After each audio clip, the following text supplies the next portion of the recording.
Welcome, residents, to the Dr. DC podcast. My name is producer Richard, and across from me is the Doctor himself. Hello. Each week we talk about the weird and wonderful world of DC while fielding questions from listeners, just like you. At least I hope so. Nice. Yeah. Please. Oh, God. Oh, God, I need you so bad. Oh, no. I need to watch you listen to this show. Oh, I can hear you listening. I can hear you downloading your podcast. You're going to listen to the show while I watch you listening to it. I'm listening to this podcast. You're listening to me listen to this podcast. You're going to make her listen to this podcast. We got a review. It says, please stop doing this. I'm reviewing this podcast. You're reviewing. I can review you reviewing this podcast. Oh, no. We got a 5-star review, number 84. Woo! We are on our way to 100. We're getting there. That's right. We've received more than this, but we're just slowly plugging our way through, saying the reviews on the episodes. But yeah, we're nearly there. We're very close. I mean, when it comes to plugging, I can never do it fast. I'm so close. You can say I'm this close. I'm on the edge. You're almost there. We're almost there together. Yeah. Yeah. Just keep plugging away, and hopefully we'll get there. Yeah. We'll just edge closer and closer. Yeah. To the climactic moment of getting there. Already, when we finally arrive at 100 reviews. The same subject, drastically different from the week prior. Already.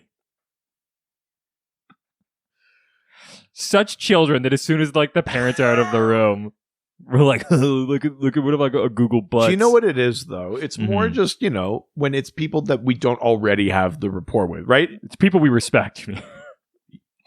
Shut the fuck up, man. Just be cool. Yeah, if it was someone like Kyle that we then that cum bucket. Good Lord. Good Lord. Yeah. By the way, Kyle, if you're listening, I do want to pitch a spin-off podcast called This Is Cum. He's not listening. Kyle? Never. Kyle? He's 100% never listening to this show. So we got a 5-star review on DeviantArt. Yeah. Yes. This is from the person that submitted a bunch of drawings claiming that it was from a segment from our show, even though it's not a segment we've ever done. No, but they submitted a bunch of drawings of made up fun superheroes from the segment that we've never done. No, exactly. Yeah. Also known on DeviantArt as Lord Worm with 2 M's. Yeah. I think we need more reviews on Tumblr and DeviantArt. Yeah, I want more of these. Give me some Friendster reviews. Yeah. Do you have an Imgur account? Is there platforms that no one uses anymore? Yeah. Can you take a photo, submit it to Shutterstock? Take a stock photo with our podcast and your review of it in the photo. Oh my God. Submit it to Shutterstock or to Getty Images. That's incredible. Oh my God. I want a Getty Image review of I love that. That's so good. Holy shit. Amazing. What did Lord Worm write on DeviantArt? They wrote, "They are hilarious, crude, adults only, DC comic fan discussion. Give him a listen if you want. I give him 5 stars reluctantly." Great review. Incredible review. I love that we're like I think that review matches the tone of our show. Already. Yeah, absolutely. Without a doubt. Just had to fit cum in there somewhere. Yeah. God, this isn't the episode your mom is going to listen to. No. I hope. Yeah. My mom listened to the Mimi Chan episode. And then if it's possible she'll listen to last week's episode. But definitely, hopefully, it would be really funny if she was like, maybe they've turned a corner, and then she listens to this and goes, "No, never mind. I don't need to know anything more about No, this." not at all. Absolutely. It is a little bit like gaslighting my parents about whether or not I'm doing something respectable online. Also, our audience, Hey, come on. We got Mulan on this show. We got a writer from Doom Patrol. We're just a bunch of good guys. Listen, I don't think it's disingenuous. I think we've been really good on the show about saying that we think that comics need to be more open and inclusive. So until people get used to us, I am fine with behaving. until the lights are off and everyone leaves. I am perfectly okay with not behaving once I feel that everyone is comfortable with it. Exactly. I think that's a very reasonable, measured response. Yeah. And not disingenuous. No, that's a total safe way to have a relationship with someone is lure them in with good behavior and then completely turn the other direction. Well, no, it'd be different if halfway through the episode we were like, and now it's time for the segment. Which heroes would you fuck? Yeah. Time to close the gate, the comics gate. Oh no. Oh, Jesus. This segment's called Which Women Could Fit in Which Refrigerator. Oh no. Good Lord. Today we got a Frigidaire and a long lost relationship from This Elastic segment Boy. brought to you by LG. Oh no. Oh no. It's the worst branded content. Oh, that's so bad. We've got some news. They're taking us off the air. First piece of news, just some fun thing to talk about, which is HBO's Watchmen dominates Emmys with 26 nominations. Oh yeah, like so many nominations, including for like Yahya Abdul-Mateen, including for Regina King, including for the writing and costumes and like all sorts of different categories.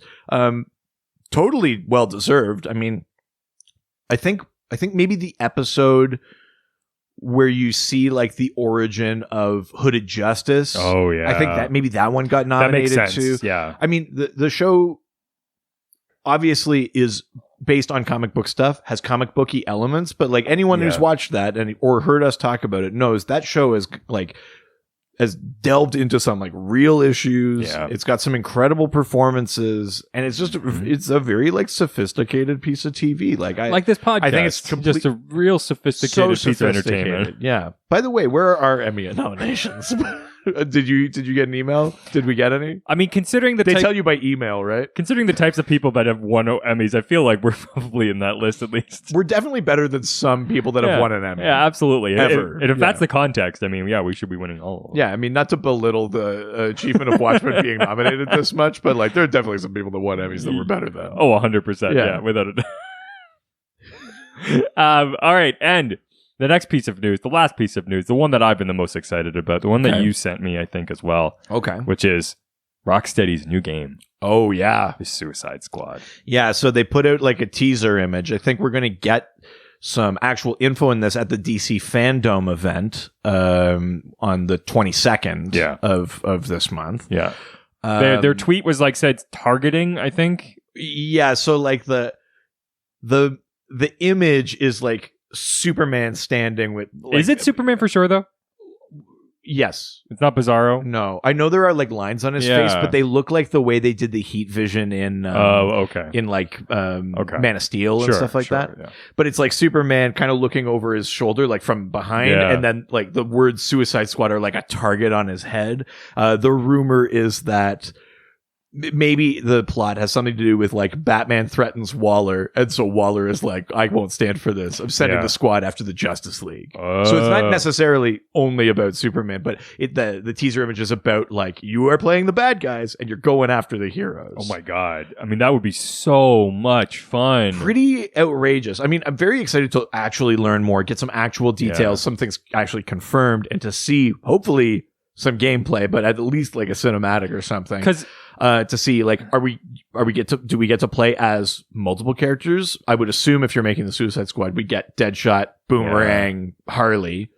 But like King Shark, do you just get a character for a level and then you swap, or is it like the team up thing like in Arkham Knight where you can sort of swap mid fight, or like GTA where you're sort of bouncing between characters? Yeah. I have so many questions and no answers yet, but I'm pretty pumped for it. I wonder if this is coming out on a modern console, I wonder if we're going to get the opportunity to be able to have like a massive map where you're getting both like Gotham and Metropolis, or if it's like cooperative. If there's an option to play it where like online where one person is one character and one person's another, and you do missions together. That's or something. Interesting. That would be really cool. But I wonder what this is all just speculation. Sure, but like whatever. The map size though, like is what I'm really curious about. Like where's the sort of play field? Because Arkham Knight was a pretty big map. But I mean, that's what the previous console size, right? Like, I wonder with the new cycles, like if we're going to get like an even bigger map and potentially have multiple cities, because I think that's the only option, especially right? if you're going after multiple heroes. That's what I mean. If that How is else true, could you do it? Do you right? do like, you don't have to make the whole city for every one of them, but like you do a central city set of blocks, or you do a bit of Gotham, you do a bit of Metropolis. Do we go to Coast City? Do we go to... I mean, look at what GTA did, right? With like all of like so much of like Southern California area and like LA and things like that. Yeah. They did so much. I mean, who's to say that you couldn't with the next console make it even bigger, right? Yeah, it's true. Again, just so many questions, but I'm pumped for the idea. I think a Suicide Squad game is one that maybe makes more sense than even a Batman game. Or a Justice League game? Not that the Batman games weren't good, because they were, but like Suicide Squad, now you don't have to do the dance the Batman game had to do, which is like, oh, these are all just like drone robotic vehicles you're blowing up. Or like, we have to dance around like, or the Superman or whatever, where it's like, make sure the civilians don't get hurt. The Suicide Squad game is like, let loose, do whatever you want, let loose your carnage. You are the bad guys in this game, but also the protagonists. Like, I don't know, it could be a lot of fun. I'm very, very, very, very interested. Yeah, me too. I feel like I'm going to lose a lot of time playing this game. I think that's possible, yeah. Hell yeah. All right. Time to talk about today's theme. If you saw last week, you're going, what? Again? We got so many questions. So many questions. You residents went bonkers when it's almost as if you wanted a Doom Patrol episode when we were holding out. We were just edging you, waiting. I was about to say that. I was like, no, you did enough. No, never. I really need to hit the nail on the head. Yeah. So we get to release your full load of questions. Good Lord. All over these 2 episodes. Good Lord. I really hope such a dark turn from last week's I really hope Shoshana doesn't like become a fan and try to they're like, you know what? Maybe I actually like the show. Yeah. No. I do feel like we've let her down. Yeah, without a doubt. We've let ourselves down. Our family, our friends. We don't have any of those. Only each other. Yes, that's all we have ever had. Yeah. I don't have friends. I have family. Family. You and me, Toretto. Oh. Take this friendship a quarter mile at a time. Maybe the race was the friends we made along the way. Yeah. Maybe the furious was the fast we did along the way. 7. It's not even one. So why don't we jump into all of these questions we have? Yeah, let's do it. First, we're going over to Facebook. Going to the face and the book. Going to the Facebook. That's right. First question comes from Alex Sanchez, who asks, are there any other DC characters that you think would work in a Doom Patrol story? Like maybe a story where Booster Gold needs the Doom Patrol to help fix the timeline.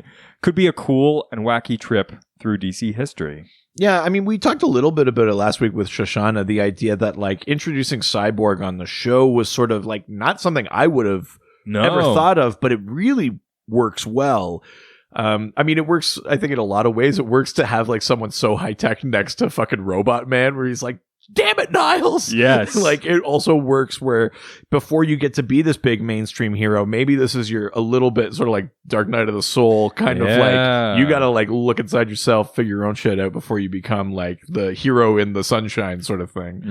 Mm-hmm. What other mainstream DC characters do you think might be an unlikely or likely fit for the Doom Patrol? Not necessarily the show, but maybe on the show, maybe in comics. What do you think? What I like the idea of is, one, I do like the sort of cyborg thing where you're bringing in sort of like a straight-laced character into this wacky world. I love that. Yeah. But I also love the idea of taking them to a place where it's like, well, like in another book, these are like the crazy characters, and now we're bringing the actual sort of weird people to it.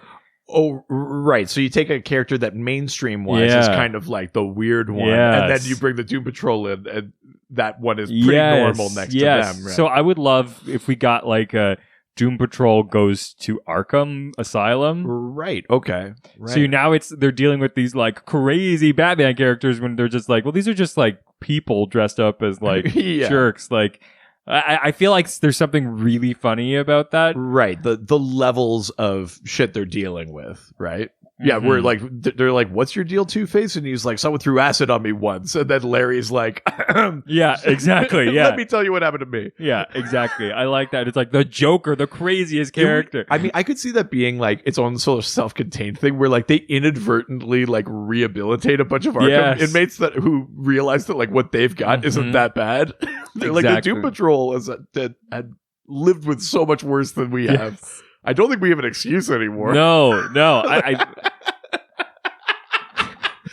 actually kind of love that. That's sort of funny. I think that would be really, really funny. I like that sort of things where it's like you it's like almost like a super juxtapose where it's like instead of taking somebody who's so straight, you take it's like here's a wacky character. It's like, oh yeah, this person's like multiple personalities and they like have this whole like underground thing inside of their body. Yeah, deal with that. That's interesting. What about you? I mean, I suppose this isn't that mainstream, but sort of more recently has been because it was part of like that Wonder Comics imprint that Bendis was doing, the sort of younger skewed comics. Yeah. But like Dial H. Oh, yeah. Like even the version of Dial H that is in these Wonder Comics ones where it's kind of this bright, cheery, we're talking about the hero verse. Like you got like another dimension, you've got this mystical item. That feels like a natural fit for the Doom Patrol. That's maybe not quite mainstream enough for this question, though. You know who really comes to mind right now is Shazam. Sure. What I think about this is, one, I think the kids side would have so much fun with the Doom Patrol, and they would all become like super tight, and then the Doom Patrol is like, oh yeah, here, we got Shazam, and like, go get him, and they're just like... It's like overpowered weapon who's just like totally on their side. It's just like, these guys rule. Like, I could totally see Robot Man just being like, I'm going to get a beer. You deal with this. Yes. I'll be here when you get back. Yeah. And they're just like cheering from behind him. And it's like sort of this kid who's like, just wants to like hang out with these guys and sort of like sees them as these role models. And then you could sort of do that flip thing where he's like, oh no, these guys are really broken. Maybe this isn't a good idea for me. It's like the wrong crowd. It's like when you're like a kid and you hang out with the kids who are smoking behind the school. I think maybe like a Hawkman or a Hawk Girl would be interesting. That's because they're so different. But there's also like they all have forms of immortality, right? Yeah, like they're all long-lived characters, but have taken it in very different directions. Like, but instead of having like, oh, I've got this thing that lives inside me, Hawkman is like, I literally have lived 1,000 lives, and I can call on the memories of any of them. And like he's kind of weird for a mainstream character. His deal is sort of weird and complex. Yeah. And it's kind of funky. I actually think maybe the Hawks fit kind of with the Doom Patrol a little bit. Ooh. That might be kind of fun. Yeah. What I like is that they're so like almost in the Crazy Jane way, but instead of it being multiple personalities, it's past lives. But it like has sort of this connection to all of them in weird ways. Right. Yeah. There could have been one that was there when something happened. But also being sort of like a person trapped in another person's body, the way that Cliff is, like you're getting sort of like all of these versions of yourself, but then you're dealing with someone who's like almost like militaristic in their sort of personality and so much more straight-laced and like got their shit together. Or maybe thinks they do. Yeah. But when they start hanging out with the Doom Patrol, they'll be like, oh, I actually like need to deal with some stuff. Yeah, exactly, right? And Hawkman, like those comics have a history of like weird artifacts and stuff too, like the Absorbiscon and Nth Metal and do they deal with them? No, the Materiopticon is Dr. Destiny. But there's like these weird artifacts and stuff like that. Yeah, I could see that working. You know who I could see becoming a member of Doom Patrol just based on like working with them is Freeze. Oh, like Mr. Freeze? Yes. I feel like he could like he's got such like a traumatic backstory. It feels he's like stuck in a suit. Yeah, it feels like a thing that like you find out that like actually like he got support from Niles Calder and like he was trying to find internal life through like freezing, and that's why I mean his wife's out. His wife didn't want anything to do with him, and now he's gone and joined the Doom Patrol. So there's a reason why Niles would have worked with him. It feels like a character who's dark enough that like I agree. Super weird. It's funny too. Like that might be the best idea of them all because there's such like a cap. Like we talked about how revolutionary that Heart of Ice story was, giving Mr. Freeze this very sympathetic rationale for being. For sure, right? Yeah. But like, how many times in comics can Nora Freeze come back or something happens to her? Or what? Like, we've been through a few versions of that already. So like, maybe he's got to move on from Nora And maybe that does take him to the fringes of DC, where he's like, I can't like do anything. I'm stuck in this cold suit. I can't like live in the world. Nora doesn't want me, probably because I'm such a bad guy. He's got all this emotional baggage. Doom Patrol, that might be the best one yet. Also, Mr. Freeze. He's like a scientist, and so you're getting sort of somebody who's like now confronting Niles on his own sort of level. It'd be amazing to find out that Niles like paid off Goth Corp or whatever to cause Mr. Freeze's thing, or the way that Niles has orchestrated everyone else's. Yes, too. I know it sounds kind of contrite, but that actually might be the most logical next step for Mr. Freeze as a character. I think, and it gives him an opportunity for even further growth now, because it's like, what do you do with him to make him still interesting? It's like, okay, now he doesn't have now it needs to be a redemption story, right? He also doesn't have to be out in the world as like a public hero or something. Like, he doesn't have to turn like that. It could just be like, I'm living in this house with these people. I have roommates. Yeah, like I'm dealing with it. Sometimes I go save the world. Sometimes I don't feel like it because I'm sad. But yeah. Oh, fuck. That's a really good idea. And all of his, like, he hasn't done that much, like, super bad stuff because everything was, like, in the service of trying to, like, help his. So it was never, like, nothing was really it's that certainly vindictive. That sort of questionable Doom Patrol morality. Yes, exactly. So. Fuck, I really like that. That's definitely the winner. I love that. That's awesome. All right, let's go to the next question. Fuck. Oh, dude, next question. Do you know who it comes from? Is it a petit peu chauve? Just Trey. It's just it's Trey chauve? Trey chauve. Trey chauve. So chauve. Gonna hit some major chauve at down by the water. Yeah. Sorry, we gotta take a pause on recording. I gotta go drop a chauve. Gotta go pinch a chauve. So gross. Sorry. A hot boiling show. Oh no. Trey Show asks, in Gerard Way's run, is Casey Brink supposed to be a manifestation of Danny the Street's incarnate, or just a creation of Danny's? Right. So I think we mentioned Casey very briefly last week when we were talking with Shoshana. Mm-hmm. So Casey Brink is a character from the Young Animal era Doom Patrol. Yes. And she started fictionally, like in the world, as a character in the pages of Danny Comics. Danny Comics is one of those ways that Danny can communicate with the outside world, right? He's not telepathic.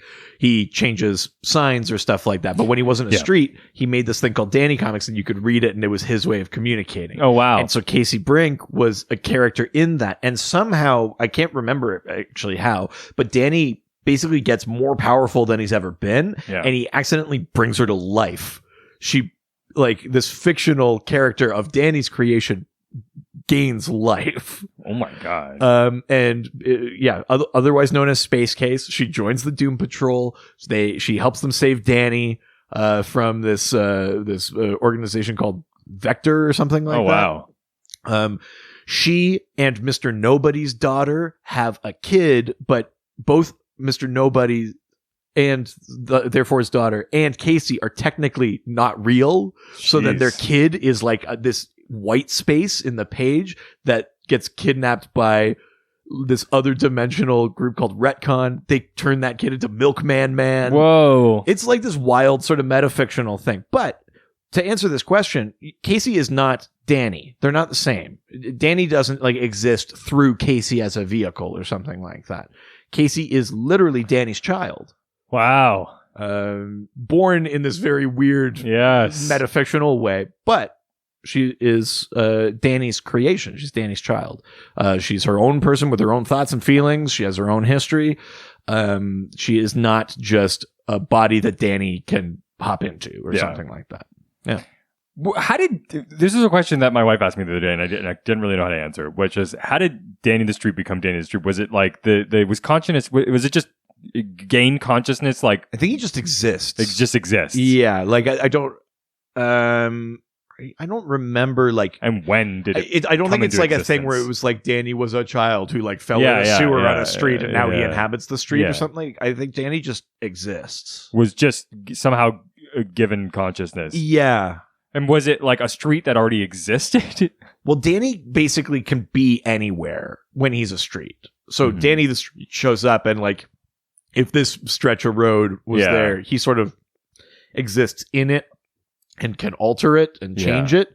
But it's not like literally crushing a street under another street. Like he can teleport. Yes, so it's like he's teleporting his consciousness, and then he lives through the street. But he can also become an ambulance, right? So it's like, is it technically a street? Well, but this is just it, right? It's not that he is a street that teleports. It's consciousness that moves through a street. It kind of is that, but it's also a consciousness that can take the form of a sentient place or a sentient object, like a brick or an technically ambulance. Anything. It's Danny the anything. Yeah, and it's usually based on like his health.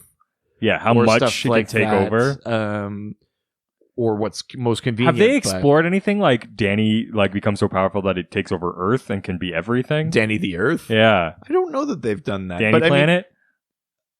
I mean, Danny Land is Planet also... Danny? Land is also a dimension inside Danny. So, like, if you from Danny the Street or from Danny the Ambulance, you can then go to Danny Land, which is like a pocket dimension. Oh, okay. Where all the Danizens live and stuff like that. So, Danny is already kind of an everything. The way that they like up his power is that he brings this fictional character Casey to life. That was sort of how they showed that. But no, I don't know that they've ever done it like Mogo is a sentient planet that's just out in the universe, right? Member of the Green Lantern Corps. But he's different from Danny because Mogo can't become any planet. Because that would be interesting if you did like a planet, Danny Planet meets Mogo. Yeah, that might be kind of fun. Yeah. Yeah. Sort of like you need two planets together to deal with something. Yeah, that would be kind of interesting. I like that idea. Yeah, that would be fun. That's awesome. All right, let's leave Facebook. And we're going to head on over to Twitter. Twitter. I don't know much, but I know that this next person is definitely... I love you. And that may be all I need to know. Is that Aaron Neville? Yes. Yeah. That also makes me think of that episode of The Office where Michael just listens to like the preview of that one song when he gets broken up with. It's such a good detail that he won't pay for the song. Yes. So good. That's funny. Yeah, but I don't know much, but I know that there's nobody here named Josh. Ooh, all right. Not Josh. Yeah. Who asks, how awesome is Flex Mentallo? Wow, very simple question. So awesome. He's my phone background right now. Really? Yeah. Show me. Yeah, here. I need to see that. Well, you don't need to see all these messages from my wife, but... Yeah, I know. It's already, she sent me those two. Anyways. Oh, okay. Oh, it's the group chat. Yeah. Oh my. That's awesome. Yeah. That rules. Yeah. Flex Mentallo is awesome. I'll start with the point that I made last week, and it's a point I made online, and I think it came to the attention of like one of the writers on Doom Patrol, other than Shoshana, which is that I think Flex Mentallo on that show is like the apex of positive male role models on TV. Like, I don't think there's a better. He's kind, he's compassionate. He is seeking enthusiastic consent. He is understanding. He does not barge in. He doesn't know best. He use all of his strength and powers he uses to support and uplift other people instead of like to put something on them. 100%.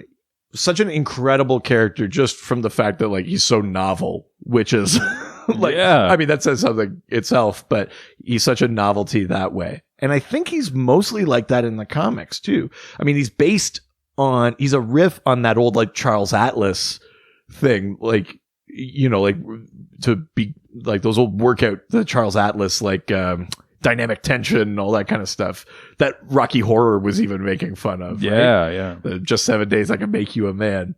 Those are all connected. Flex Mentallo is just making fun of that. I love that. To the point where Charles Atlas or the company like tried to sue DC. Really? And it was ruled that it's like, no, this is fair use. This is parody. Mm-hmm. Yeah, I mean, Flex is incredible. Plus, like we were talking about last week, his power is so fun. Yeah. He's the muscle mystery thing where you flex and you're just bending reality. So it's not like, oh, the harder I flex, the faster I move. It's not one thing. Mm-hmm. It's anything. It's so fun. You know what would be fun is I would love to find a way to like the one thing that Flex can't really do. The one flex he can't really do is a frown. Oh, and it always like it takes more muscles to frown than to smile, that kind of thing too. Which is you're playing on that, but like, Is that true? I thought it was the opposite. I thought it takes more muscles to smile than to No, frown. because that's why people are always like, smile. It takes less muscles to smile like than it does to frown. Oh, is that what it is? Yeah. I always get it confused. Yeah. Right. Just think of a shitty thing a dude would say to some random girl. Sure, yeah. Why don't you smile more? Takes less muscles, yeah. Yeah. But I think that would be interesting to like, because that's like the world-ending power. Yeah. He's like, I dare not frown. Yeah. That's why I'm always such a positive guy. Like, oh, I mean, that's an interesting take. Oh, yeah. I like it's that. like I've had to learn how to be positive. Yeah. I've had to overcome like the toxic masculinity thing because if I frown, well, not only is it not good, but but it's also you're playing on the idea of like being shitty is bad for the whole world, right? That's funny. I love that idea. I think that would be really fun. Yeah, that's a fun idea. God, you're really like on today. You got some like good takes today. I don't know. Come on. Yeah, we're back. There we go. But yes, I love the guy that plays him on the show though too. He's perfect. Really perfect casting. Great casting. Because he's also not like bodybuilder big. Like in the comics. No, it's a classic like big guy like from like the 50s and stuff. He does feel like that very strong man. Like yeah, exactly. It's not ripped. He's just like large. In the and comics, muscular. he's very like wide, like cartoonishly big, but it's so perfect on the show, right? He's a very kind of lean, kind of big. It's like when like in like the 30s and things like that, where it's like, come to the amazing strong man, and he's just this like large sort of dude, he's like a rectangle with arms and legs. Yeah. Because he's big and not fat, he must be strong. Like I think that I think that's what's so great about him. He's probably one of my favorite characters in the show. And he plays such like a lovable goof so well. Yeah, but also like looks like he's got wisdom like behind sort of that innocence. Well, and we saw it in the first season, about and we definitely see it in the comics, all the stuff about like losing his lover and all this kind of stuff. Like he had a normal life that he left behind in both the comics and the TV show. But like even confronted with sort of like a sexual moment, he doesn't get weird about it. No. Which I think is really sweet. Like he doesn't go like, oh, like that's like women's sexuality. Like he doesn't do that thing where it's just like, oh, like this is a lot to ask of me, and so I'm not taking it lightly, but I'm willing to participate. It's like, are you sure this is what you want? Yes. Oh, what a great character. I know. God. I love Flex Mentallo. That Flex Mentallo mini-series that was Morrison and Quitely is a really, really great series. That's a ton of fun. I'm always happy to see Flex Mentallo. Absolutely. Let's go to the next question coming from our favorite spacey, sexy texter. Ooh, Cosmic DM. Yeah, sliding in with a rocket ship. Oh, no. We're all doomed. Patrol. Cosmic DM asks, why do you think the Chief, in brackets, and the totally not a ripoff of Professor X, were so easy to turn villainous by the writers? Oh, right. Yeah, so I mean, the X-Men Doom Patrol relationship, since it's come up here. Yeah. At the time, the one co-creator of the Doom Patrol, Arnold Drake, basically said that he was convinced that Stan Lee basically just stole the idea for the X-Men from the Doom Patrol. Oh, really? Doom Patrol came first? Yeah. I didn't know that. And he was convinced of it. Wow, okay. Very angry about it. I read a thing, though, that apparently on his deathbed in like 2007, well, not on his deathbed, but as he was older, right before he died. It wasn't like his last words. I overhyped that. With his last gasp of breath. Get me Stan. Yeah. Like it wasn't like that. No. But like in 2007 or something, like right before he died, he had basically come to the conclusion that's like, I still kind of think Stan stole it, but like, listen, we all work in this industry. Yeah. Having coincidental inspiration is definitely a thing. It could have just been that. But also, he really softened over time on whether or not he thought the X-Men were stolen from the Doom Patrol.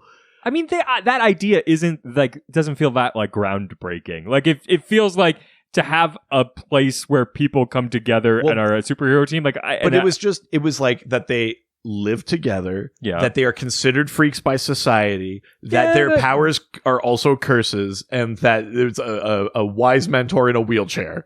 It's all of those things together, and he was like, that's kind of a package. Like, it's not like only one of them is in the X-Men or something. For sure. Like that. Yeah, absolutely. It's kind of, I think ultimately though, his view on it is that it's kind of like the Man Thing, Swamp Thing. We're just like, we just came out with it. It doesn't really matter.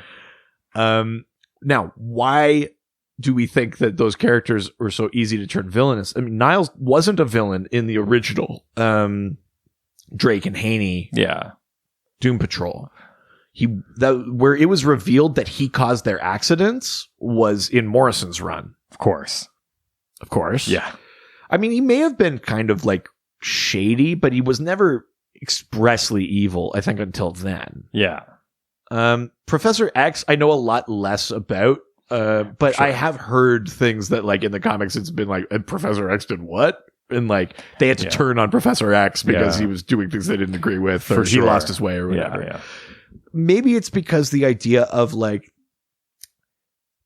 I'm just going to throw an idea out there, is that when you have a character that is physically confined to, like, a wheelchair or something like that, that maybe because they're not out in the field, they're not learning necessarily the same lessons that the people in the field are. So maybe it starts with, we're ostracized by society, but then when they're out in the field saving the day, they say, like, maybe they are starting to make connections and the leader in the wheelchair at home is not. Yeah. And so he's getting stuck in a mindset, and then ultimately this doesn't go all the way to evil, but it does go to, like, they have diverging goals or opinions of their mission. Yeah, definitely. And then it's very easy from that to say, well, why don't we make them evil? If we're already on different paths, let's put them on opposing paths. Yeah.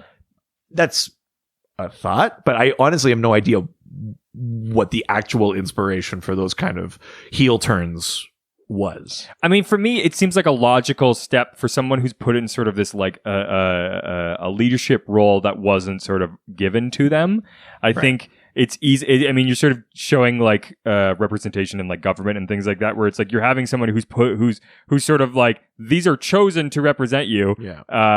And so they must be thought of as, I mean, you're looking at, like, police, things like that. There's so many sort of representations you can look in society where people are supposed to be your leaders, and you find out that maybe, like, people aren't perfect. And so it's easy to make that relationship. Or that they make, like, the easy choice and disguise it as a tough choice. Like, I'm the one that makes the hard decisions, but the harder decision would have been to do the right thing, but they go, like, no, I decided that, like, someone had to die. Because I'm the leader. Yeah, absolutely. The weight of leadership gets to them, maybe, or something. Well, especially when you look at, like, I mean, these were created in America, and you're looking at a society that, like, after the 70s, they sort of realized that the government may not be completely for their best interests. Yeah, that post-Nixon and Vietnam thing, they were like, oh, maybe we can't just trust? Which is a very sort of, like, time period that it feels representative of Doom Patrol, which is sort of like this play on, like, the 50s and 60s meets sort of, like... I gotta look up when Doom Patrol debuted, but it was probably right around then. It was in the 60s. Those are time frames. It was probably Vietnam-ish. Especially when you look at sort of, like, Negative Man, and, like, all these characters are also, like, playing in the 60s and 70s really often.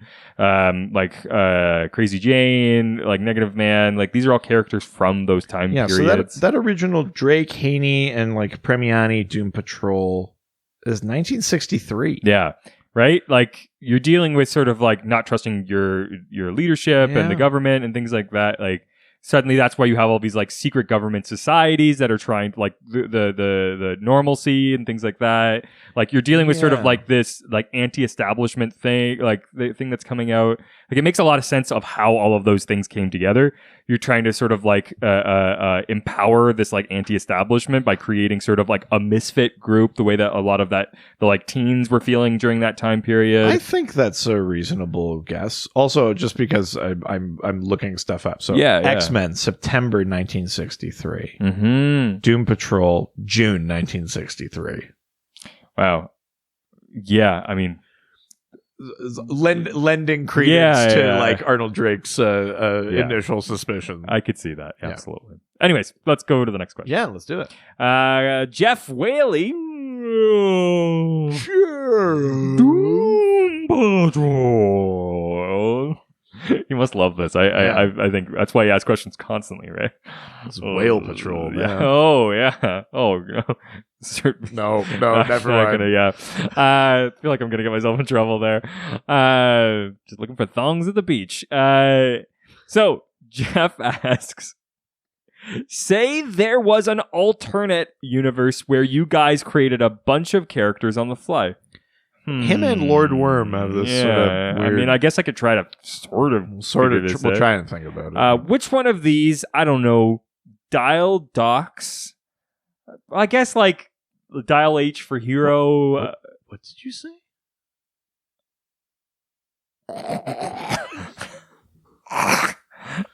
Oh God, I just blacked out for a little bit. Yeah, I don't know.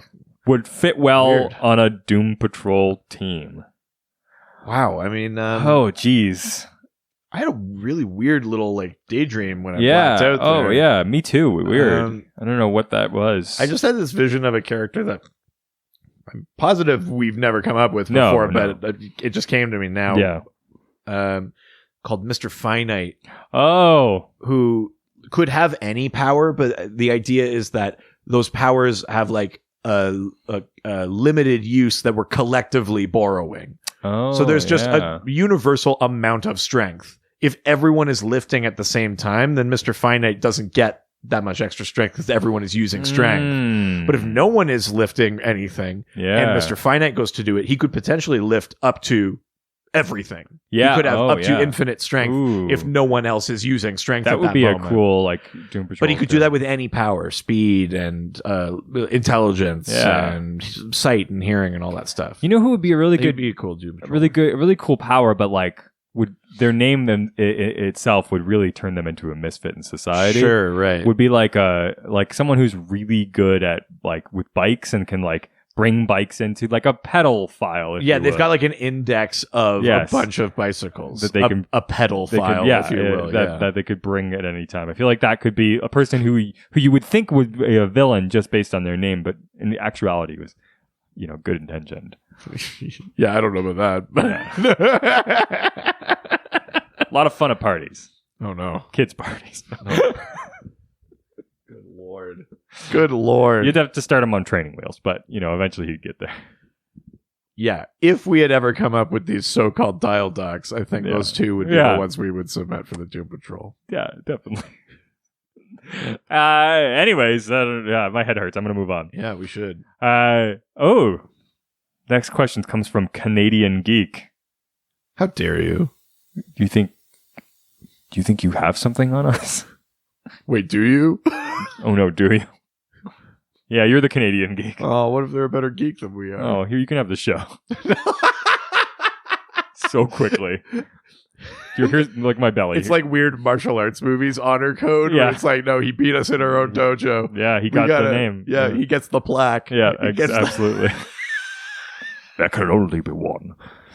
Wow, Highlander reference. That's right. Nice. What does Canadian Geek ask? Whatever the hell he wants. Or she, or them. Thank you. They ask, will Fugue and Hank be invited to join the Legion of Super Pets? Oh, Fug. Fug. Is that what it is? I was like... Yeah. You've probably seen Fug from images of like Gerard Way's Doom Patrol. Okay. He's this little pink guy with this sort of like Zoidberg-looking mouth. Zoidberg. What about Zoidberg? Fug is this little like fun little pink guy. I think he would be a fun addition to the thing with the Legion of Super Pets is that those are like Fug would still be like the Doom Patrol-y outcast, right? Because the Legion of Super Pets are like quote unquote normal animals. Yeah, normal. Like a dog and a cat and a horse and a a monkey. Yeah. And then Fug would show up and they would be like, in the way that like the main heroes would with the Doom Patrol. So actually maybe that is even funnier. Yeah. And Fug. Oh, that's kind of funny actually. And then Hank. It would be funny if the Legion of Super Pets had the same sort of like, God, I hate these guys reaction to we could have the Doom Pet Troll. Oh my God. That's the one. The Doom Patrol? Yeah. That's or Pet Patrol, but yes. I mean, that just sounds like an episode of season 3, but yeah. Wow. Yeah.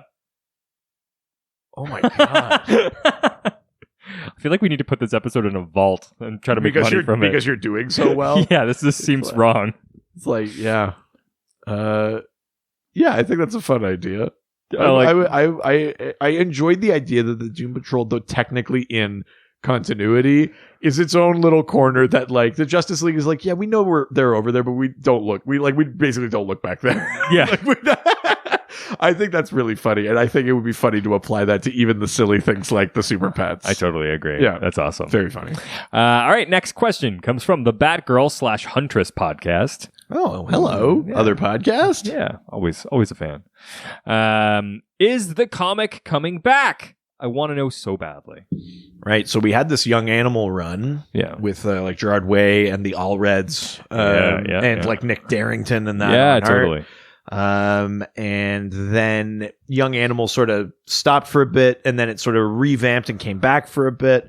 And we got another limited series called Doom Patrol: Weight of the Worlds. Yep. 7 issues. Yep. And it came back, and then it's again done for now. I mean, Doom Patrol's already had like 7 volumes or something, or 8 volumes, something crazy like that. Like, Doom Patrol will be back. Yeah. There's not a doubt in my mind that there will be another Doom Patrol comic. When is the question? You know, right now, DC's in a weirdly mainstream place right now, where even in the New 52, they weren't necessarily. The New 52 launched with titles like Animal Man and Resurrection Man and like all these sort of other kind of fringy things. Yeah. Just because they were like, well, we need 52 books. Yeah. It was part of it. But right now, especially with like Death Metal, which is this big continuity event, Doomsday Clock, which was this big continuity event, with all of those things happening, DC is really in this mode of like, what is happening in the DC universe? And it's sort of, even though the publishing was always sort of like the Doom Patrol's over here, it kind of feels like a weird time to bring maybe the Doom Patrol in. Yeah. Maybe let's just get through some of this continuity stuff. Let's get out of Death Metal. We know that now we've got the Justice Society and the Legion back because of Doomsday Clock, so that's great. Yeah. They're back. We'll get out of Death Metal. We'll finally get rid of the Batman Who Laughs / the Darkest Night, and he will be gone, and we'll be like, great. Yeah. That was fun. Let's move on. Yeah. And then we can say like, oh, by the way, what was happening in that corner over there? And we can revisit the Doom Patrol. But to be honest, I don't know what the plans are. Who knows? Yeah. But I guarantee you there will be another Doom Patrol book. If they couldn't kill it this far, it will never die. Yeah, exactly. Especially now with the show. It's going to have a whole new following, a whole new generation of people that want to check it out. You know, once they get through all of the like Morrison and Pollock and Way like stories and stuff like that, they're going to want more. You're going to get more Doom Patrol. Absolutely. Yeah, without a doubt. All right, next question comes from Zuriel, the Changing Street. The Changing Street. It's interesting. Ooh. I want to know more. A street wrote in. Yeah. Oh god. I mean, this is if there was ever a place for them to. This is the right episode. Yeah, this is the one. Which heroes / teams have crossed paths with the Patrol? Right. We kind of talked a little bit about this. So I think during that Painting 8 Paris era, that would have been like the Justice League International, right? That would have been like the Bwaha League. So like, I can't remember precisely who shows up, but that would have been the team with like Fire and Ice and Beetle and Booster and Guy Gardner and Martian Manhunter and that sort of thing. Yeah. Right? They, like I said, you do see the old Doom Patrol in Forever Evil, and then you see like the new Doom Patrol with like Robot Man and Negative Man and Elasta Woman show up in the New 52. So they cross paths with the Justice League. Yeah. At first, the original ones cross paths with the Crime Syndicate and are horribly murdered. And then Niles shows up with his reformed Doom Patrol, and they encounter the Justice League with Luthor on the team at that point. That was when Luthor was on the League. And there's some fun tension between Luthor and Calder. Because, I mean, obviously Luthor always thinks he's the biggest dick in the room. But, like, especially with someone like Calder who makes, a janky-ass robot like Robot Man. He's like, you backwoods fucking mad scientist. So that's kind of a fun crossover. We talked about there's a long history of the Doom Patrol and the Teen Titans, or the Titans having like crossover relationships. Beast Boy started as a Doom Patrol character before ever being part of the Teen Titans. Robot Man came in, like, hung out with the Titans for a bit. Those teams have a history of crossing over and helping out and stuff like that. They crossed over with the Justice League of America, which was Batman's team of like mortal superheroes, not like god tier superheroes. So it was like Black Canary, Vixen, the Atom, the Ray, Killer Frost. They crossed over in the Milk Wars arc with the Doom Patrol, but they also crossed over with characters like Cave Carson and Mother Panic.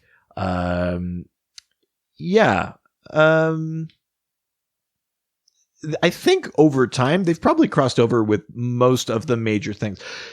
The sort of side Doom Patrol characters, not side, villains, the Brotherhood of Evil teamed up with the Secret Society during Infinite Crisis. I'm pretty sure it's the Brotherhood of Evil that dropped Chemo on Bloodhaven. They destroyed Bloodhaven, but that's the Brotherhood of Evil. Like the Brain and Monsieur Mala, and the team that rejected Mr. Nobody, right? So they're definitely connected there. On the Young Justice TV show, there are references to Rita Farr. And then also the Brain is one of the members of like that show's version of like the version of the Legion of Doom, which is called The Light. So the Brain is in there. Brain shows up on Teen Titans Go as like a villain. They fight Brain and Monsieur Mala are in there. Nice. So yeah, I mean, I think over time, they've probably crossed over. They definitely crossed over with Challengers of the Unknown back in the 60s in like the original run of Doom Patrol. Yeah. They maybe even crossed over with the Flash back then. Wow. Yeah, I think they've probably hit most corners of the DC universe. Maybe the one weirdly where they've crossed over the least is other Vertigo kind of stuff. Like Sandman, Swamp Thing, Constantine. That's probably where if they have crossed over, I can't think of it. Yeah. But that might be the one where they've done the least. I think it's more fun to take these strange characters and put them with the mainstream ones. Yeah. I think it's less fun to take a character like Swamp Thing and introduce him to the Doom Patrol because he would just be like, yeah. Like, I get it. They'd be like, oh, Plant Elemental? Sure, yeah. And he'd be like, oh, Negative Spirit? All right. Like, that's really funny. Yeah. That's awesome. All right. Next question comes from Jahin Alam, who asks, who should be the next writer of Doom Patrol once Gerard Way finishes up? Well, let's slightly change this question to creative team, writer and artist. Who would you want to see take on Doom Patrol? Here's an interesting thing. I actually think that the next step should be a bit of a mainstream direction, because I think we've done sort of these like really big sort of thinky directions. We've done sort of the like your indie stuff. We've sort of like gone, the Doom Patrol is a little bit off kilter. Let's take sort of like an off kilter approach to them, which I think has worked really, really well. And now you've sort of set sort of all of these boundaries and given all of this structure to the craziness that is that show. Yeah. But I think the next thing is to give it a bit of a mainstream sort of polish to it. I kind of think that it's a Jeff Johns project. Interesting. I mean, the Jeff, you maybe got a taste of it in that Forever Evil and immediately post, because that version of the New 52 Doom Patrol, where they barely appear, it's like 5 issues. Yeah. That would have all been written by Johns, and that maybe we had Jason Fabok on art for that one. I would think that like a Jeff Johns and Bendis like combo. Interesting. I mean, I agree. I want to see them get pulled more into like larger continuity, and I feel like Jeff Johns is the way to do it. Yeah, I mean, I agree with that. Yeah. I want to see the connections to the main like events of things that are not like event comics, but like the main world. Yeah, I do want to see more of that. But I will say that John Byrne written run that I like recommended against. Yeah, the thing it gets wrong is being like, what if we just reinvented them as superheroes? Yeah. They still got to be weird, but now it's like, what if they're weird and thrust into the spotlight? Yeah, so now it's weird that the world is looking at. Yes. So it's not taking away that thing that makes them special, but putting them more in a mainstream position. Yeah, I want them to be part of like a major arc again. You know what I mean? Like, so Johns, what about art? Who would you want to see on art? If you have Bendis, like, I think. Yeah, does Bendis draw? Yeah, I believe so. Does he? I thought he does. Oh. I mean, okay. I always thought of him as just a writer. I thought it was. I could be wrong. I could have sworn that he does specific stuff. Anyways, I mean, I always want Michael Cho. Sure, Michael Cho would be good for it. I think that sort of like vintagey style works sort of for that for them. I think that would be really good. Perez. Oh, Who's Perez work with usually? Well, I mean, Perez is retired now. Yeah. Pretty sure he's not dead. This shows how I keep my finger on the pulse. I can't tell if people are dead or not. It's tough, right? I mean, back in the day, Wolfman Perez were the team, right? Yeah, like that's the Crisis on Infinite Earths, the Teen Titans. That's like, I mean, they would certainly have had maybe a little bit of Doom Patrol experience that way. Yeah, I wonder. That would be really nice. I think I'd be interested in Fabok, maybe. I mean, Fabok would work really well with your pitch. I mean, we already know he works well with Jeff Johns, so I think that makes sense. God. Oh, man. I might be interested in like if we take your same idea where they're weird, but they're thrust into the spotlight, they're forced to operate more like mainstream heroes, even though it's the weird crap. Yeah. Maybe Gail Simone. I know. It feels like Gail Simone feels like because like her run of like Secret Six, right? Like the Secret Six kind of are this like team of misfits that live together, and you can do like their interpersonal stuff, and then they're also doing mainstreamy stuff. Like that might be the template for that version of a Doom Patrol. So Gail Simone might make a ton of sense that way. If you're going that way anyway, maybe like Amanda Connor, like kind of almost like a cartoony kind of art. It's a different kind of bright and vibrant from like the all red stuff. So instead of being like pop art, it'd be a little bit more like a almost like Archie kind of thing going on. That might be kind of fun. You know who I want, the combo. Tom King. Okay. Mitch Drads. Well, I mean, what, like, they're so hot right now. I mean, I mean, let's throw Clayman in there at the same time on art. Because, like Clayman's work on, particularly on Heroes in Crisis. Say what you will story-wise, but like, holy shit, is some of that art beautiful. Clayman might be one to throw in there, or like Evan Shaner. Yeah. Oh, definitely. Yeah. Well, he's working with them on Strange Adventures right now, right? Yeah. Yeah. I mean, you're right. That's a pretty hot team, and if that was the way you were going, that would make a lot of sense. It used to be another fucking answer I'd have, but I can't do that. So no, you cannot. Well, at least not with half of it. No, at least I can do Lemire. I think. Yeah, a Lemire approach would make a lot of sense. Lemire would be a ton of fun too. I think there's lots of right end art. Yeah, I think a Riley Rossmo on art, like the one that did the art on the Steve Orlando Martian Manhunter. I mean, Steve Orlando, I think, would be an incredible writer for something. Well, I mean, and he did do some when he co-wrote stuff for Milk Wars, where they crossed over, right? So, like, and as he said on the podcast, and as he said in interviews, he's got like a real love for the weird crap. Yeah. So maybe Steve Orlando, Riley Rossmo would be a team to put on it. I think. That'd be fun. Steve Orlando could do such a good job with like the Negative Man storyline and fuck. Okay. Yeah, I dig it. Yeah. All right. Next question from Daryl. Hi, Daryl. Who asks, doesn't Larry get hot? Right, because he's constantly wearing these treated bandages. And he's also wearing that coat with the fur lining and stuff. Also, and before all that stuff came on, Larry was hot. I mean, Matt Bomber. Good God, woo, Matt Bomber. Woo. I mean, yeah, what a fucking bomb. Like, yeah, I think he's my wife's favorite part of the Magic Mike movies. I get it. Yeah. Yeah. So much hair. Oh, Matt Bomber. So much luscious hair. Sorry, I'll be back in a second. I mean, doesn't Larry get hot? Yeah, he's constantly emitting radiation, so he's probably like exothermic. He's covered in treated bandages that keep all of that in. Yeah. And then he's wearing a hot coat and like long pants and gloves for some reason, fingerless gloves, big boots. I'm not sure what those are for, and leather gloves.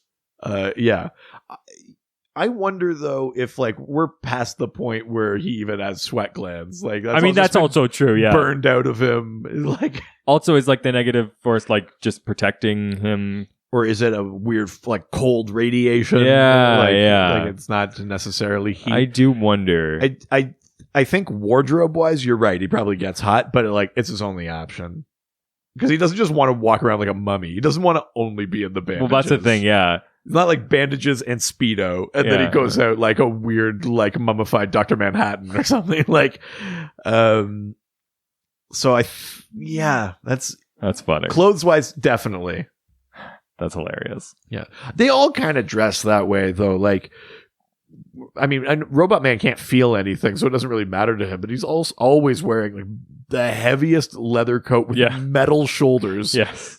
Like, but also is a brain essentially, right? Yeah, it's just a brain in a robot. Yeah, so doesn't really matter. That's true.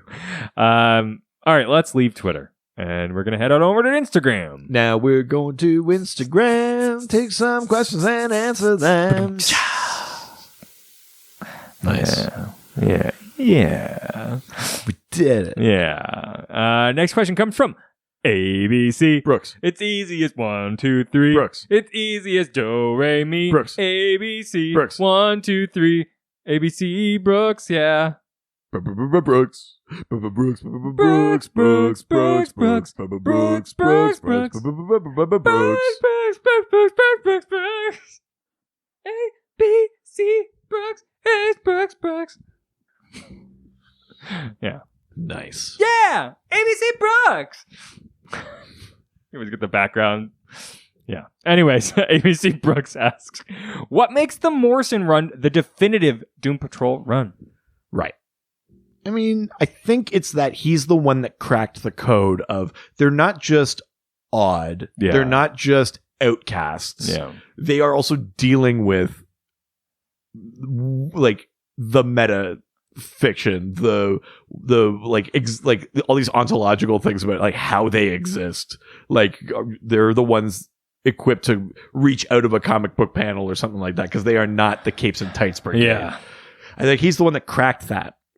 And then from that point on, the most successful versions of the Doom Patrol have been the ones that are like because these people have been cast out by society, they don't participate in the main one. So where they've been forced to operate is on these like fringes of reality. So now, in a weird way, they're kind of experts at it. I mean, they never feel that way. They never go in and be like, we know exactly how to deal with this. But they've sort of become like the de facto, like, is something... If you were like, I made a story, there's an eons old baby that chews on suns, and when he finally gums enough to grow a tooth, then all of reality shreds apart. Then the Doom Patrol does that. Superman can't fucking do that. No.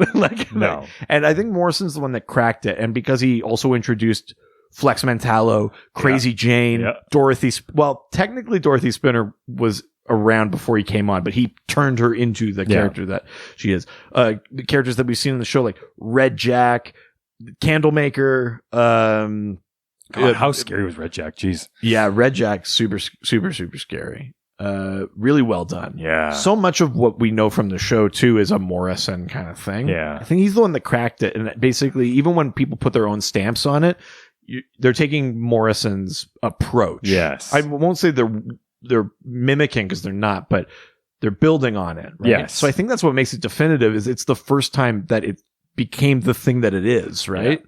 It's like when we talk about like, you look at those golden age Superman and Batman comics, and there's definitely stuff that informs modern things, but like they're different from when you get into Silver Age, the stuff that really is the backbone of what Superman and Batman are now. It's a lot different from their initial adventures. Yeah. I think the same thing is true of the Doom Patrol, which is there's a long run of Doom Patrol before Morrison came in. Yeah.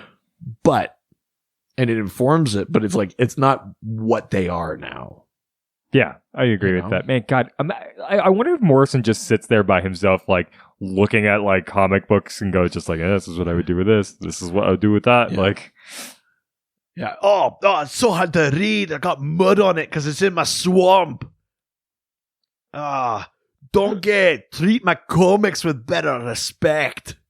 This is Shrek Morrison again. Yeah. Okay. Yeah. Because I can only do one Scottish voice, so it's got to be both. Yeah, I do wonder though if that would be a good Doom Patrol character. Shrek Morrison. Very meta, very Morrison of himself to put himself in a comic book as another character. Yeah. You're right. You're right. Yeah. Come on in, robot man. The mud is warm. Why is it so warm in here? Because I farted in my swamp. I'm sorry. Is that Robot Man's Philip Seymour Hoffman? Yeah. And Robot Man is also Philip Seymour Hoffman now. I'm gonna get in this mud hole. I can't feel anything. Philip Seymour Robot Man. I'm a fucking robot. I'm such a fucking robot.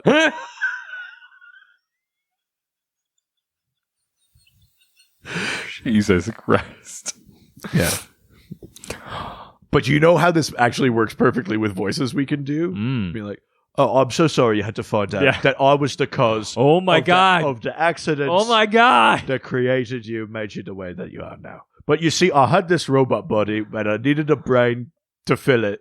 And so I caused a car crash, Cliff. I'm so sorry. Well, Philip, I mean...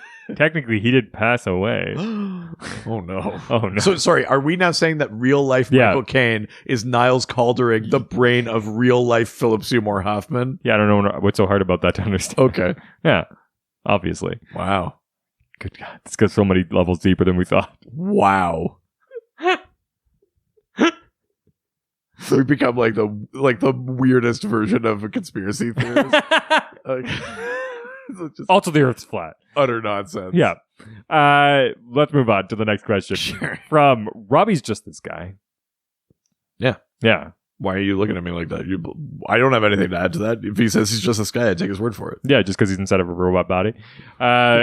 Robbie was just this guy. Oh, no. Until the day that I... I love the energy for this. Good God. Robbie's just this guy asked, so is the chief a good guy or a bad guy? I'm not very well read on this series, but I've gotten the impression that his intentions are sus. In the original, that Drake Haney, I always forget the artist's last name. He's a good guy. He is, generally speaking, good guy. Maybe a little shady, maybe a little odd, but generally good. Yeah. The Morrison revelation is that he orchestrated their accidents. Yes. And he was doing it because he thought they could only, because he was doing it because he was like, you are all shitty people. You're only going to be better if I ruin your lives. Which is interesting. It's a bit different than what they're doing on the TV show, which is he was doing all of that so he could figure out internal life. The TV show does make him a bit more sympathetic, which I think is smart because you don't want to 100% just be like, fuck this guy. We talk about it even with Supernatural, but even weirdly with a character like Lucifer, if you get far enough into that show, they go like, I kind of get it. Yeah. Yeah. And so I think it's smart for TV that they make Niles's betrayal of the team slightly more for a sure. cause. Yeah. But yeah, I mean, in the comics, it's straight up evil. And then, like I said, he himself is kind of nuts. He's going to doom patrol the world. He was going to do that to everyone. Yeah. Or he shows up, even in the Young Animal run, he shows up again and they're like, Robot Man's like, we can't trust him. And Negative Man's like, maybe he's changed. And then they find out he's gambling and he gives them he tries to give them new gifts, like new bodies or stuff like that. And it all goes horribly and he has to undo it and they kick him out and they're like, you're off the team. Niles, I think now is pretty objectively bad, but he has had windows of time after he got his head cut off by Candlemaker in the comics and he was just a head on a tray of ice that wheeled around on a coffee cart. That one, he was grumpy and gruff and not a nice man, but he was fine. But for the most part, he's only fine to bad. I don't think we really get good Niles anymore. No, I agree. I think he's more interesting that way, but he's self-serving. I think you always want to be suspect, right? If he shows up and he's being good, something else is happening. Yeah. It might not be 100% evil, but it's not great. I love it that Cliff's, in the show, Cliff's the only one who's really no, fuck this guy. And everybody else is yeah, but the other ones are so resigned to it, but I think that it's also because they all spent more time with him. On the show's timeline. It's the 60s. On the show's timeline, Cliff is the last one to join that house. Yeah. Right? Yeah. And that's in the 80s. The rest of them have been with him for decades. Yeah. So I think it's partly that too, which is funny because he was still with him for 30 years. Yeah. But he's also the first to forsake him. Yeah. It's kind of interesting, right? Yeah. Also, he also might be the most outwardly selfishly portrayed of them. Yeah. Like, I think Larry has had more time to sit in his self-loathing. Same with Rita. Yeah. Where their opinions of their self are so low that they can't even hate on Cliff somebody still else. has some delusions about being a good dad. Yeah. Had the accident not happened. Yeah. He still thinks that he's a good guy with just bad things that have happened to him. Yeah. And I think that's part of it too, is that why he's so much quicker to I agree forsake with that. Niles. Yeah, absolutely. All right, let's leave Instagram and head on over to Reddit. Where everyone's nice and no one's ever mean. And this is our last question, comes from Dante's Fire. Dante's Fire. Oh no. That was such a loose fart. It's a loose fire. Oh, okay. Yeah. Just like the one I have between us. A loose fire? Yeah. Oh no. I don't think I like that at all. It's passion, but it's loose. I'm loose! the middle digit Schwartz. So good. Don't ask me to be loose. I need to watch that again. It's been a while. So good. Dante's Fire asks, if when the team was originally named, do you think they would have chosen a different name if they knew what DP would sexually mean? Right. Wow. I'm gonna do the weirdest Google search I've done in a while. How long has double penetration been a term? Yeah. Double penetration. Oh God. Your phone's like, did you mean double penetration? Double penetration. Because it's just so used to directing all of your Google searches to that. Yeah, it's trying to open up my Pornhub Premium. Okay. Urban Dictionary here. Let's sorry, I have to do this. For a question like this, I have to you have to, yeah, no choice. Double penetration. It's gonna be interesting what your smart ads are gonna come up the next 2 days. Okay. I'm not seeing when it was first coined, but all of the Urban Dictionary entries seem to be from the early to mid 2000s. This one from DP Queen. This is from November 2006. This one's from September 2003. I'm going to say post 9/11. So really, I'm going to say double penetration was post 9/11. I'm going to definitely say that. I don't know that that's the demarcation point, but there's no way. It's definitely existed a lot longer. I'm sure people that. have done it before, but maybe as the term. I mean, no, that's been a pornography thing since the 70s, at least. Really? Yeah. Really? Oh, you sweet summer child. Well, no. I'm not saying that it didn't happen, but I mean the words. Yeah. Yeah, that's an old porn term. Oh, I thought they just used to call it two-dickin' or something like that until they came up with a better word. I mean, penetration's not a new term.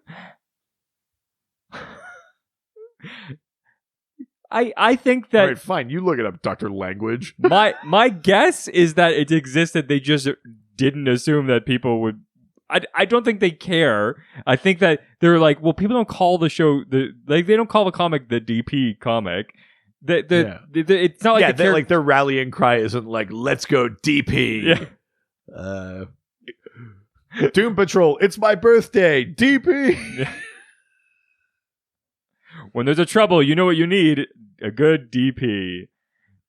That's not a thing that they use. So I think if it was more of they literally would never have thought of it. It's not nomenclature in the book. I think they literally would never have thought of it. They would never have imagined that the 80 years from now or 80 years from then, two lonely jackasses would be making weird sex jokes about the fun little kids comic they made. Definitely not. Yeah, absolutely not. Wow, what a last question. Yeah. You know what that means. It's time for everyone's favorite game. Love this game. Can you guess the name of the character based on how someone who does not read comic books can describe that character to us? Right. So if you don't know this, basically, I send a photo of a DC character to my wife who does not read comics nor care about them, and she sends us 4 clues to try to guess who those are. I know it. The doctor does not. That's true. That's right. So, I'm gonna go back to my my relatively new rule of just make a guess every round, no matter what. Wrong and strong, baby. That's the way you live your life. Yep. Also, just a sub note. She wrote, first of all, WTF.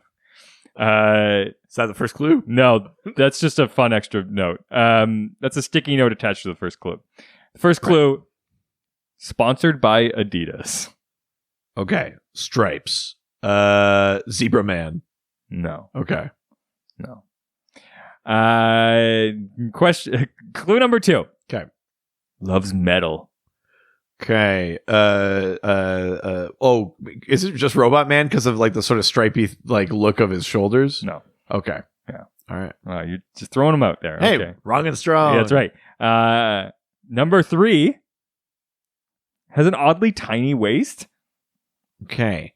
Tiny waist, stripy, metal. Mm-hmm.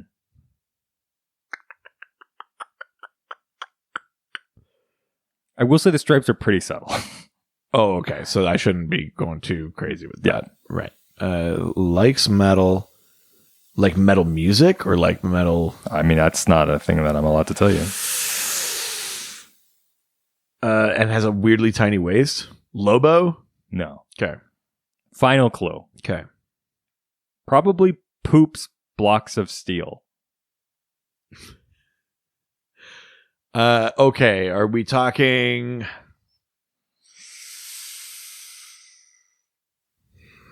Are we talking like Commander Steel, like Citizen Steel? No. Are we talking...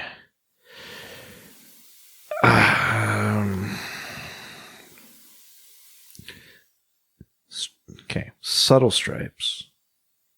Likes metal. Mm-hmm. Poops steel. So some form of robot or chassis or armor. And weirdly tiny waist. Yeah.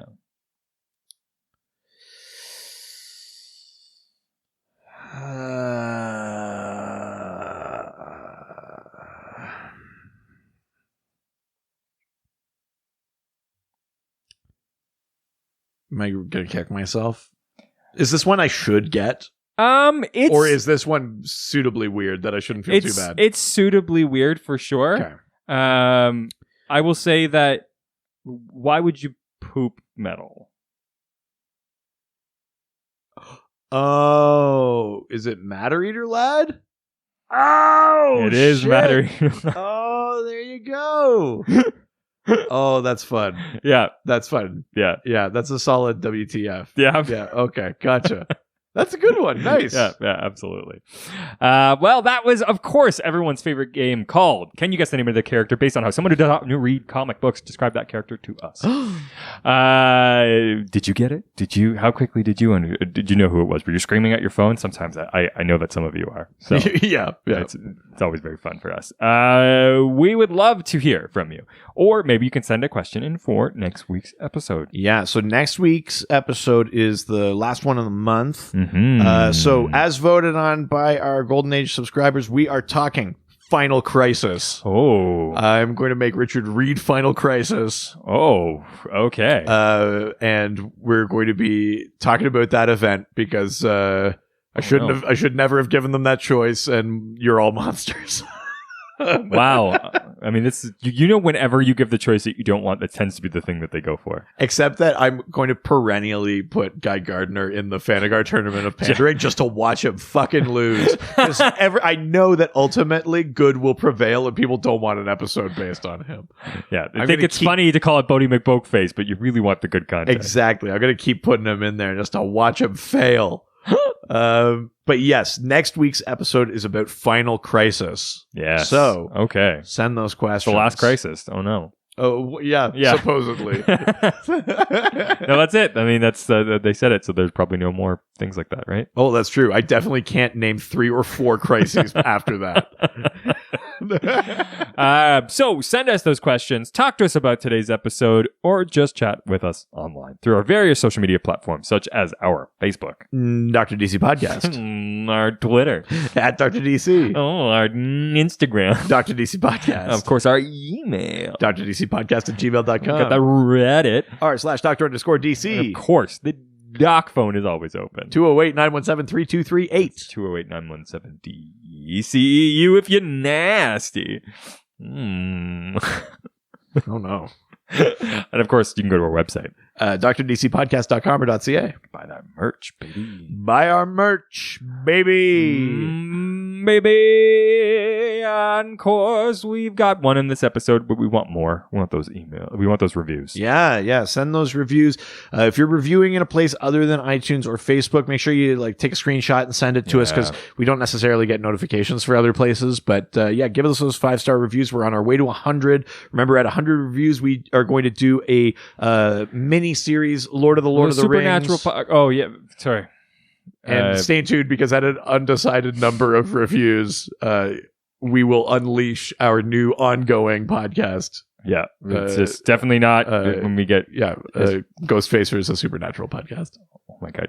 Have we told them the name? I think we said it once, but I'm just going to do it. Oh, okay. Ghostfacers, a supernatural podcast, coming soon. Yeah, don't look it up anywhere, because there's nothing already been saved for those things. And of course, Patreon. We've got a Patreon, extra content every single week for $5 a month. You get a whole extra episode every single week. Mm-hmm. Comes out on Friday. It's about anything. It can be about comic book stuff. More often than not, it's probably not. This whole month, we're doing an alternative foods episode. Yeah, we're just we're cramping Doughboys style. Yeah, we're getting to it first. Yeah, because we're on the same tier as them. You lazy fucks. Yeah, that's it. That's right. A whole month on options for non-dairy options, non-meat options. Who knows what else they're going to do? Only way you can find out is by subscribing. But for an extra $2 more, that's $7 a month, you also get, on Wednesdays, with our regular episode, a whole video episode, prescribed readings, what is the doctor currently reading, new stuff that he's getting in his pull every week. That's right. You also get to help pick episode themes. There's merch discount, all sorts of fun stuff. I suspect that September's double doses are going to be very nerd heavy, because we'll have to catch up on we'll have to review the end of Stargirl, Doom Patrol. We might have to talk Lower Decks. There's going to be a lot of stuff coming. So if you get tired of the food talk, stick around for September, because we're going to have to catch up on all the geek talk that we've missed. Have you watched Lower Decks yet? I have, yeah.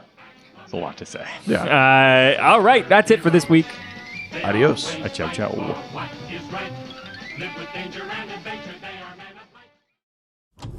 This was a Brain Freeze podcast.